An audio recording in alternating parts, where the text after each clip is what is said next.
welcome to Grand Cayman, where Steve has been doing quite a lot of boat work. Yeah, most of it right here in the anchorage, not at the yard where I thought I was going to do it in the first place. So keep watching, you'll find out why. I hope you like the film. Coming up, cruisers beware. The yards here are expensive and, in our experience, not very good. Varnishing in the anchorage, a labour of boat love. And a Valentine surprise, kissing stingrays and swimming with starfish.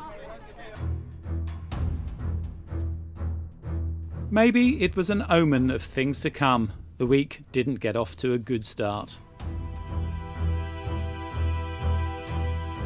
Taking Fair Isle to the yard for a haul out, we managed to get her hard aground before we had even seen the travel lift. I had pilot captain Roy with me, who knows these waters well, but we came up short, just a few feet from the dredged channel. You can see the channel clearly by satellite. Sadly for us, it didn't quite come out far enough. No real harm done though, it's a soft bottom and the tug is on hand.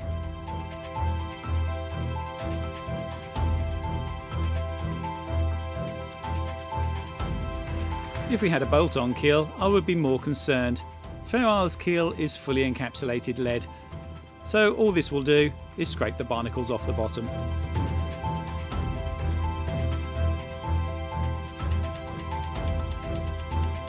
The tug made short work of it, and once we were in the channel, we were fine. The lift guides told me to come in forward, which I was happy about, much easier in the wind, but as it turned out, although the crane was big, it wasn't big enough to fit the forestay under the beam, so I had to spin it round and try again.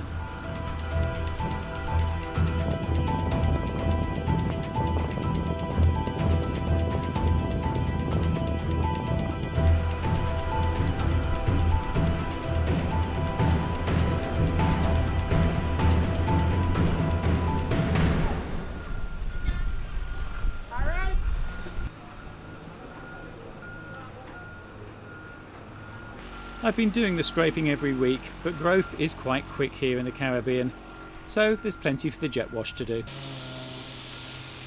As usual, she comes up well with just a few small areas to scrape before painting, but my bad luck is continuing.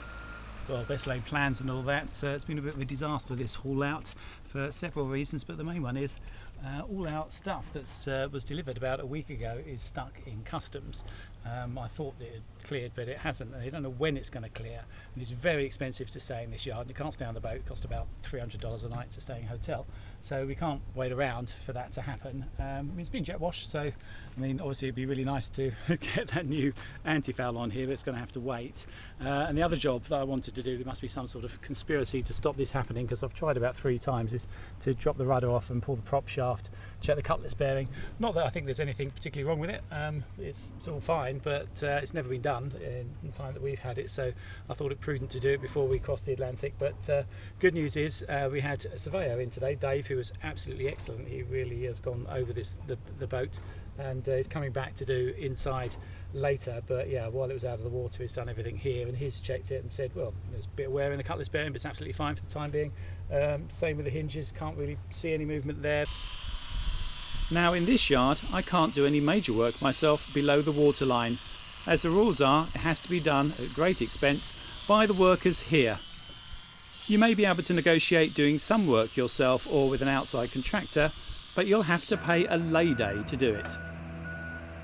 So there's really no point in staying, and sadly we go back in the water with Fair Isle not looking much better than when she came out. Every other lift we've had, she's gone back in looking like new, so this just seems a bit wrong.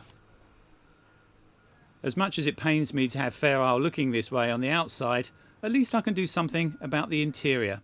The cabin sole through the years has picked up many chips and dents, and it's now looking stained and going dark when wet. When all the hard work Steve's doing on the boat is finished, I thought it'd be a good idea to plan an excursion. And Tingley, the sponsor for this video, has just the ticket.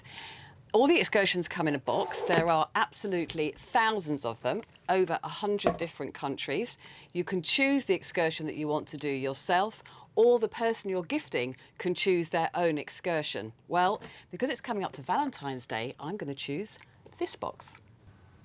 You can also choose online. The website is easy to navigate and there are boxes for all kinds of occasions, birthdays or Christmas, or simply adventure. You just click on the box that best fits and the whole thing arrives in the post. There's no expiration date and the person you're gifting can make the choice of the right activity at the right time for them. But on this occasion, my gift is a surprise, so I'm going to choose an excursion for us in the Cayman Islands. And here we are. I think this one, and if it's to be a surprise, I'd better just go for it. I know Steve will love it, but for now, back to the boat work. Okay, so back in lovely Governor's Creek. It's a good anchorage this, so I can get as much done as possible as the teak, but I can't do the varnishing because we still haven't released the varnish from customs. It's the weekend now, so it's going to be Monday at the earliest, so that's 5 days. So it was the right decision to pull out of the yard, because I mean, just in the hotel bills alone, that's 1,500 quid. That would have been, I mean, I could have flown back to the UK cheaper than that, and that's without the yards fees, and the yards fees are stupidly high. I mean, it is a ridiculous thing here, because I mean, that yard, I mean, it's sort of the same standard as something like Bruce's yards in the Algarve, and we stayed there for a month a few years ago for about half the price of staying in that marina for 1 day, in that yard for 1 day. They haven't really got, you know, any proper facilities there to work on your own boat anyway, and all this thing about lay days of, you know, you do something, you've got to pay a $350 fee for the privilege of working on your own boat. So it's really not set up for cruisers. It's not a place for cruisers to pull out at all. And yeah, it was a mistake to do it, but we did need that survey for insurance purposes. That had to be done. So at least we've got that done. So now I can just try and get on with doing as much of this. So I'm prepped as much as possible, so that when we get hold of the varnish, I can hopefully get it on before Judy gets back. First though, supplies at the hardware store. This is Thompson's. It has to be the largest hardware store I've ever seen. And talking of stores, last episode we crowned Kirk's supermarket here the best we found in the Caribbean. Well, that only lasted a week. As good as Kirk's is, Foster's has it beat. This place is great. So I'll have good food to sustain me over the next couple of weeks, and a plentiful supply of paint stripper to tackle the layers of old varnish.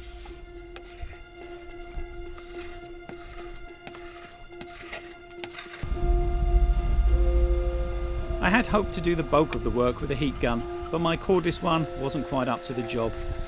Thompson's may have been big, but they don't sell gas-powered heat guns. And Maine's ones will be 110 volt and Fair Isle is 220. So I was left to do the best I could with what I had.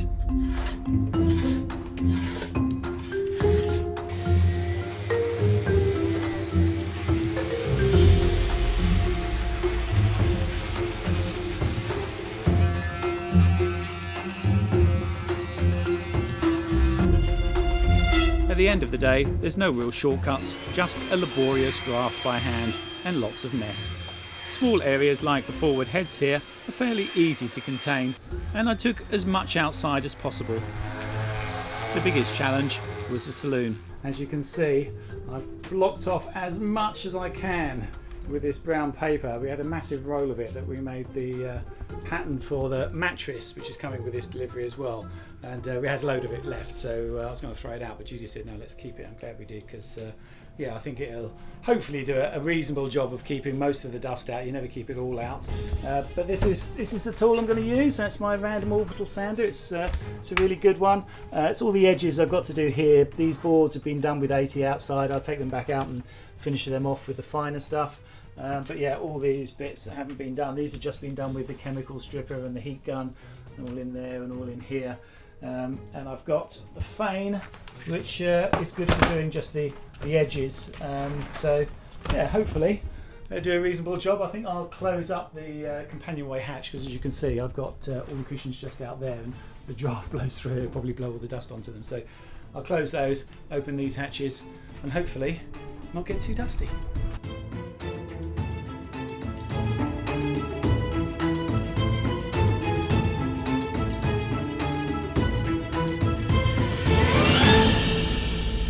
So done, not too dusty. The floor seems to have come up reasonably well. I mean, you don't really tell until you've got the varnish on. I'll wet it actually and just see what this bit looks like once it's wetted.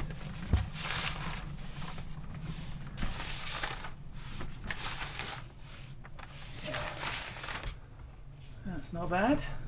So I've just got to get rid of all this, wipe everything down, get rid of every speck of dust, get ready for varnishing. It does take almost as long as the sanding this, even with the prep that I did beforehand. You've sort of got to go through and you find, you know, just even in here I have this little picker thing that I use and just go in between the bits of teak. You'll get little just bits of dust that get stuck in there, this lovely teak staving, but it's difficult to do, and obviously all the louvers and all those sorts of things. But yeah, I'm going to go and finish all that off, and I've got to work out a tactic of doing this because there's quite a few coats of all the different things that I've got to go on. So I'm going to start in the aft heads, work my way through here and out to this door, because you don't want to leave a wet edge, so I can just sort of go up to the edge of there and then restart right up in the forepeak here. Work more. In fact, I won't start there. I'll go in here, do this bit first. So I've taken the loo out. I haven't taken the heads out in the other cabin because obviously I needed one to stay there. So that'll have to be done afterwards. But then I'll do that. Do all of this. Work my way back. Again, I'm not doing this section now. This will have to be done afterwards. I have to move the table. I couldn't just do that all in one section.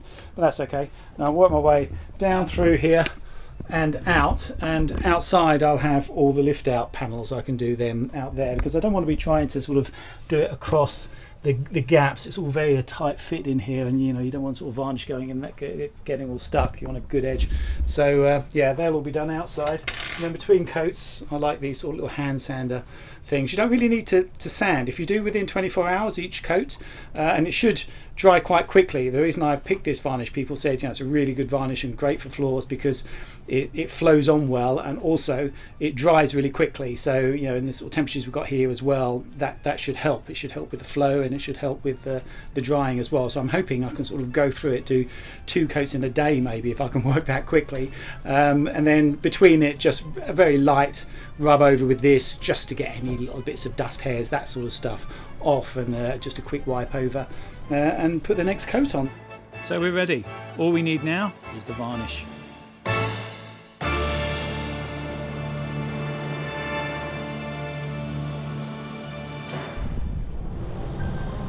And finally, thanks to Patron John, who cleared the confusion at customs, we have a promise of delivery at 9:30 at the dock.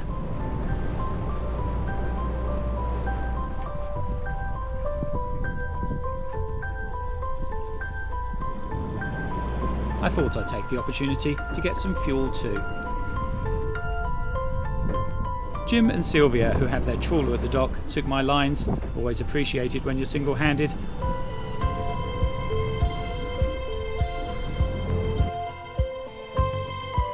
And we sat and chatted until Santa arrived. Well, that's what it felt like. Lots of small boxes and one very large one.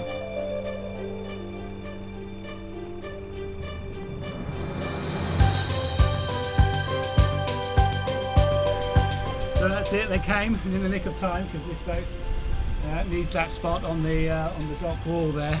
I got moved off the fuel dock about an hour ago. They were about 3 hours late coming, which is a bit of a shame because I've now lost another 3 hours of varnishing time. It's going to be a race to get this done now. Got 6 coats to put on in 3 days really, 2.5 days. So yeah, get back at anchor, get on to work. So it's definitely feeling and looking like Christmas at the moment. There's boxes everywhere, and this is all my lovely stuff got here in the end. I mean, the problem has been with customs. I said at the last in the last episode, we've got a brilliant shipper, Nancy, who brings it all out of Florida, and liaised with Megan from Total Boat. All this stuff is from Total Boat. So Megan's done a fantastic job of getting that all together. It's all arrived safely. It's all nicely packaged. So very pleased about that. So yeah, the hold up was just this end with customs. I'll try and find out, get to the bottom of what that is. I mean, if you're not familiar with what this is, it's if you get something into foreign country like this, you can get it as a yacht in transit, so you don't have to pay the local VAT. Now, normally places like this, they're used to it, and that's not a problem at all. It should go straight through. But I mean, from what I've heard from John in the text, he said, yeah, he had to send them the rules and regulations of what this means because the customs officer didn't really understand. He said, oh, there must be some VAT payable. We need to pay something, but yeah, obviously you don't. It's a yacht in transit, and as long as it comes on board, that's why I had to go to the dock, is that they need to see it come on the boat at the dock. So yeah, they were a couple of hours late, but fine, they got here, it's done. So yeah, this is what we've got. This is the job then for today, and for the next few days. It's going to be a rush to get this all done, is doing all this. So first I'll give it a wipe over with tack cloth with some thinners on it, and then it'll have the wood sealer. Then they'll have a few coats of the gloss, and then a coat or two of the satin on top of that. So yeah, got my work cut out doing that. So it's going to be a race to get that done in the next 3 days, 2.5 days that I've got now to do that. So yeah, better get on with it. But I think first of all, I mean, we have got the big package which is on the front there, is the new mattress. I'm really excited about the new mattress. It's going to be brilliant, and I think I should maybe get that in first because it's going to create dust moving it. Really, I just want an excuse to have it in there so I can sleep on it tonight. So yeah, I think I'll do that first and then get on with this, and then we can play with lots of other stuff like this. We have got an e-wincher. You'll see I've got the yacht rigger's hat on. That's where we got it from. We had a look at this in Annapolis. We tried it out there. The last couple of years we've tried it and thought, yeah, this looks brilliant, we do need one. And we didn't buy one there, and we perhaps should have done. But yeah, with the sort of struggles that we've had in a few bits with winching, getting that foresail in, that's what we really want it for, because it'll do it quickly. We just thought, oh, look, it makes sense to get one. So we have got it, it's here. We will do a full review on it. I think it's going to be great. That's for another day though. First, it's trying to avoid a heart attack moving this. Okay, that was hot work, but I've managed to get the mattress in. It folds up in half because it's got a hinge down the middle, so it can flip open, which is a very good thing. I had to cut the old one in half actually to get it out. So yeah, let's undo it, put it down, see if it fits. It's well wrapped.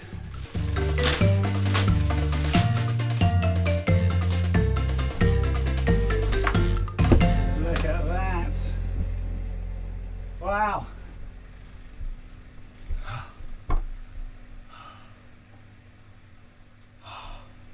That's fantastic.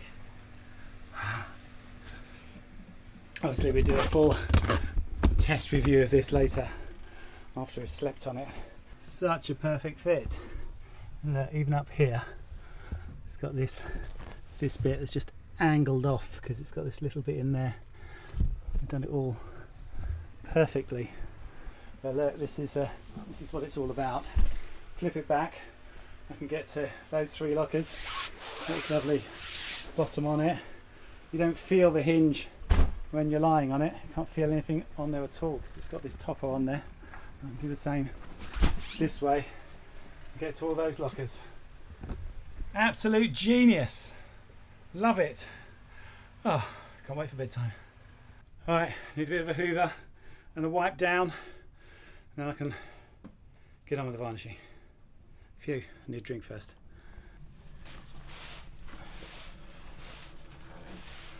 So having the bilges open means that I can just wipe any bits of dust into there. That's pretty good. So that's that done. So now, put my hood up and actually start the varnishing. Got this nice suit which came with the Total Boat stuff. It hasn't got any fluff on it, so yeah, I'll do that with the hood up.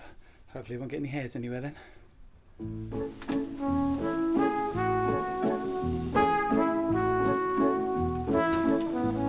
So, precise movements, careful footwork. It's your own little waltz. 1, 2, 3, 1, 2, 3.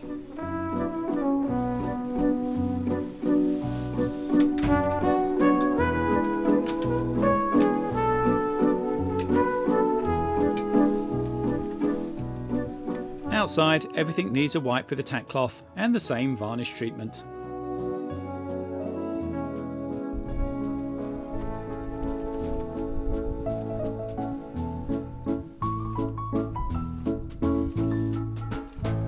So that's the last one done. 2 coats. It's the easy stuff. Obviously the first one that goes on quite quickly. Got them strewn all over the deck. It's pretty windy, but apart from that, the weather's not bad because it's not too hot, not too sweaty. You're dripping on it sometimes when you're doing the stuff inside. It's not like it was in Panama. I wouldn't have been able to do it there, and hopefully it won't rain here. But yeah, it's not ideal doing it. Obviously, when you're on the boat, it would be better to do this if you were staying off it. The smell's not too bad down there, no. I just went down, so it's had 2 coats inside as well, and you can hardly smell it, so I don't think it'll be too bad. I'm just going to have my dinner out here. Luckily, I've got one of these Waitrose ready meals. I've got a few of those ready just for this occasion. That new supermarket we found does all the Waitrose stuff, so that's perfect. So yeah, I'll just eat that up here, and then hopefully by the time I go to bed, it will be okay down there. Not too many fumes. Okay, it's a nice dawn start to get as much done as possible today. I had a good night's sleep thanks to the mattress. It was absolutely brilliant. But today is the day to put the actual varnish on, so I hope this goes on as easy as the other one. I'm hoping to get 3 coats on today. It says you can do a maximum of 3 coats in a day, and at 80 degrees it'll sort of dry enough to put the next coat on within an hour, but it's going to take me more than an hour to go around the whole boat anyway, so I can just sort of keep going round, hopefully. I mean, there are bits I have to tread on, so it does need to be, you know, just not tacky. It needs to be good enough that I can sort of move around just about, so it might be sort of a couple of hours. But yeah, if I can get 3 coats of this on today, that's brilliant. You can then just put 1 coat on after another. You don't have to sand in between with this varnish, which is a real plus. It's sort of the reason I haven't used epiphanes. I really quite like epiphanes. I use it outside, but you have to leave that 48 hours really to dry, to be able to sand, and you do need to sand. It's much more work. This hopefully will be much easier. I will have a little bit of a sand now with the stuff that's left, just with one of my fine blocks, just by hand, because you're going to need to go around. There's going to be dust and stuff. I've been in there overnight anyway to wipe through, so I might as well go over any little hairs, anything that's there, that'll take off, and then I'll just wipe it over with some denatured alcohol and get going, see how much I can do. Hopefully 3 coats today, I can finish it off tomorrow. I'll go through the full procedure for prep and varnishing in a tech special, but rest assured there's nothing too difficult about this, and it may be one of the most rewarding jobs you can do to enhance the look of your interior. It's such an important part. They don't call it the soul of your boat for nothing.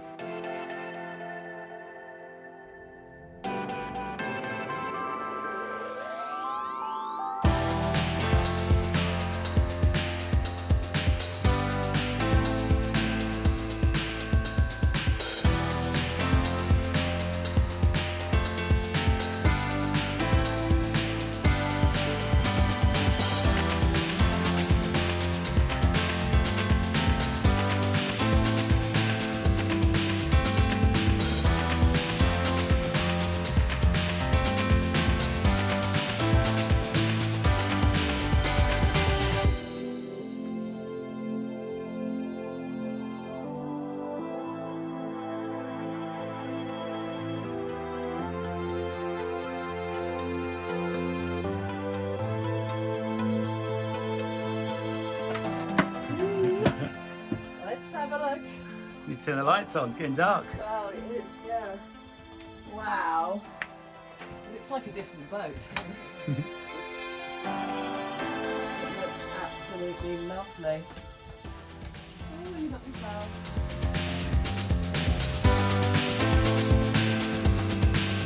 Obviously having Judy back was my main present, but what a treat after a fortnight of sanding to be out on the water with somebody else in charge of the boat in the shallow lagoon. The guys know all the best spots.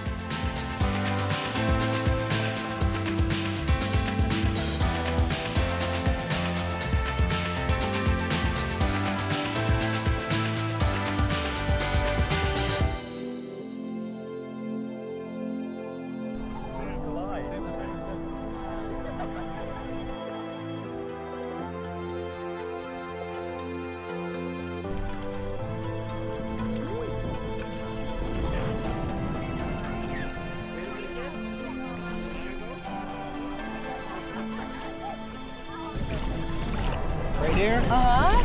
Now Try to pick up on set. And then if you look really close, you see a whole bunch of little black spots. Yes. That picks up on vibrations. Oh, wow. Like, The Stingrays are amazing, a great day out, and a lovely Valentine's treat.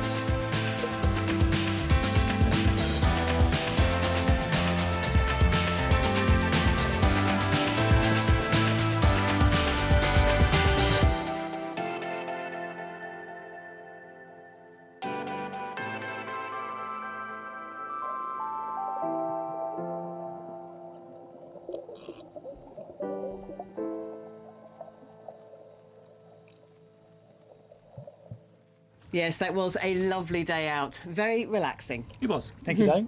That was my Valentine's Day treat. It was very nice. We don't often do those sorts of trips, touristy sort of type things, but it's brilliant because it's really shallow. You can't take this boat sort of close to there, and they know all the places to go. It was great. They do. And we had a party because we met lots of other people, and it's a party island. So yeah, you've got to get in there. Yeah, it was good. Yeah, big change from the weeks of sanding and varnishing, but I think it was worth doing that. The sanding and varnishing, it looks amazing. I mean, absolutely fantastic. You don't really realise how tired the boat was looking until you do it. You think, oh my goodness, yes, it's come to life. It's definitely worth using that varnish as well. I was so glad that, because I'd heard good things about it, but I thought I've got so little time, this is just not going to happen. It's going to be half finished when you got back. But it's so easy to put on and dry so quickly, all the rest of it. It just, everything fell into place and I could get it done. So yeah, I'll put some things in the description. There'll be quite a few things I think from this episode that we can recommend. So the varnish, definitely one of them. Gleam,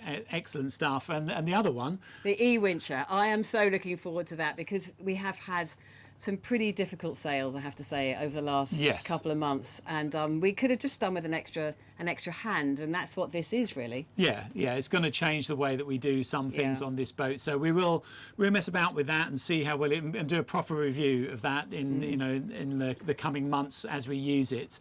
But yeah, what I was thinking of actually was the fantastic night's sleep we've been having on the mattress.